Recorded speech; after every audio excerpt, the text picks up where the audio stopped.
Western Mass News is getting answers after a viewer reached out with questions about the road construction project on Western Avenue. That stretch of the road leads up to Westfield State University, and according to the viewer, construction has been going on for quite some time. They tell us that when it rains, the road becomes a mud pit, and recently Westfield police had to close a section of the road to prevent severe ruts. So we reached out to Mass DOT for an update.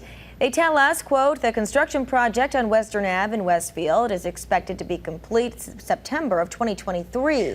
The Lloyds Hill Road and the section of Western Avenue that are currently gravel are scheduled to be paved starting next week. The remainder of Western Avenue, West Silver and Court Street are slated to be excavated and paved in spring of 2023.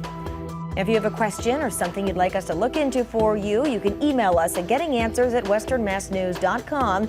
Be sure to include your name and a phone number as we work to dig deeper.